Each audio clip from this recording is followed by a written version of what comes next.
Because when you invited Senator Abaribe to speak, you went on to reinforce the sentiments expressed by Senator Abaribe. Abaribe is not of APC. And so any attempt by anyone to distract us from what is obviously a national issue is a disservice to our collective desire to stand firm together and find a solution to what is clearly a national problem that has been there for over 20 years. Mr. President, I am not ashamed to affirm that President Bola Ahmed Tinubu is doing his best. Correct. He's doing his best. That we have not yet there doesn't mean that he has done anything knowingly, whether by negligence or lack of interest. Under your leadership, Mr. President, you have encouraged us to approve not once, not twice, special supplementary budget to support our armed forces, arising from the request of President Bola Ahmed Tinubu. Those requests were not meant for the armed forces to buy ice cream. It wasn't meant for them to do tobola in military nightclubs. They are meant to strengthen the armed forces, to re-equip them, to give them access to acquire modern technology, and to train, and even now, directive to recruit more men and women into the armed forces. Therefore, there can be no question that President Tinubu is doing his best. In moments like this, the devil can come in and make us so confused that we might turn against ourselves and then, by default, allow the enemy to behave as if he's happy at an upper hand. However, what I think we should do, which under your leadership, even in your statement, you have already encouraged us to come up with such suggestion, is in the light of what we now know, what can we begin to do differently and contribute those ideas to support the executive initiative? One there, for example, is, and you amplified it, even in greater details than any one of us in this house, when you revisited the statement by the governor of Kebbi State. Nigerians are entitled to know, and it is no longer national secret. The commander of that area who ordered that those men be withdrawn, it is to be a national secret to be kept within military cycle. Nigeria should know the name, and the person should be brought to justice under the Terrorist Act. Number two, Mr. President. Is it the view of the Senate that the issue is just canvassed now, that should form part of our prayers? Yes. Those in support say aye. Aye. Those against say nay. The ayes have it. That is taken. Yeah. We will form part of our prayers. Mr. Yes, President, under your leadership, we have passed death penalty on terrorism. This parliament is on record as having done that. Mr. President, I am troubled when, after all the efforts that security agencies and the prosecuting authorities have to invest to secure conviction, because unfortunately the state cannot behave like a mob. So you have to prosecute, follow due process. I am troubled by the conflicting judgment by various high court judges, where the law says act of terrorism, if convicted, shall attract death penalty. No judge has a right to pronounce less than that. It is only when you have implemented the law, interpret the law, not the sentiment of a judge, the will of the people as conveyed in a law, then the president can decide if there are reasons for him to do so, whether to commute or to reduce. How can an offense that carries death penalty, a judge reduce it to 20 years in prison? That is not acceptable. He has violated the laws passed by the parliament. Number three, sir, and this will be the last. Has that happened in Nigeria already? It has.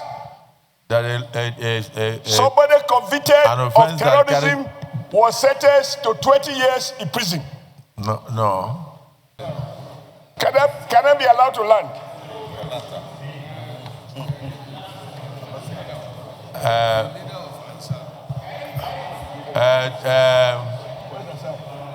The Senator, you have, Mr. President, that is the leader of Assad. They have a group. You have 30 seconds. A terrorist group called Assad. You have 30 seconds to land, but please be guided. Okay. Let's concentrate on the issue in discussion. I will be guided. These are our people.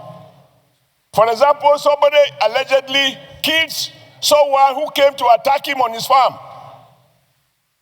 And because he killed in self-defense, the man was sentenced to death.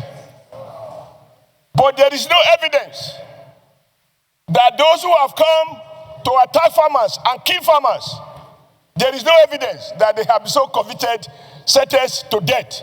These are some of the issues we have to deal with so that nobody is given any excuse to misunderstand what is clearly a national challenge. I believe that President Tinubu inherited a situation that was already so complicated that no one of us, if we were to become president, can decree insecurity out of existence overnight. But we can begin to mobilize discernible action. We can begin to re-examine some of the discontent, but also call on the security chiefs. I am sure my colleagues here, you listen. When the chief of defense staff said there is what they call war economy. That is to say, there are officers who may well be making money from this crisis.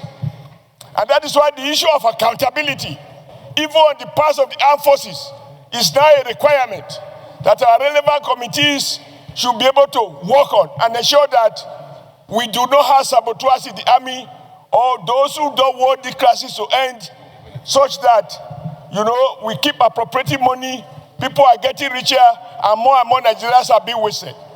But I conclude by saying, all of us must commend the president for what he has been doing. If you see his face on television, you know that the president is not sleeping. What we need is our collective wisdom to reinforce his own limited wisdom, because nobody has monopoly of wisdom, so that together we can find a holistic solution. This situation calls for national unity. It calls for collaboration. We must not talk as Christians or as Muslims. We must not talk as Northerners or Southerners, Easterners or Westerners. It's a national challenge, and we need a national solution. Thank you, Mr. President. The prayers are multifaceted. What is happening internationally also affects us here. This renewed strength of the insurgents is as a result of the statement by the President of America that he will come in and strike to remove them. So what they are doing is also very political. They want to see how they can cause as much insecurity as possible so that it will encourage America to come in and then remove the government for them. Because as far as they are concerned, what they want is government. They are not interested in the lives of the people. So as we are speaking here, we should realize that removal of government affects, in quote, both sides. I don't like to use the word both sides. So people should not think that there is any side to insecurity. There is only one side. And that side is the protection of Nigerians. And the second aspect is that we must rise up collectively behind the leadership of the country. The president must be encouraged. We must rally around the president to do his best to minimize and stamp out insecurity and make Nigerians to sleep well. You can see in a day, you can have up to 4 or 5 of these things. I just mentioned that even yesterday night. So it's not something that the same community that those children were returned, they've gone there to go and kidnap 11 people, including a pregnant woman. So we must realize that we are under attack. We are under attack. And so we can't feel safe here. to remove withdrawal of policemen. Yes, for certain VIPs, they could be replaced with the civil defense. They are still armed, but not police. Police must go back to their constitutional duties immediately, while we encourage them to train more. So, distinguished Senator Yaya, I don't know whether you have anything to add, so that we can round up and go into... Thank you, Mr. President.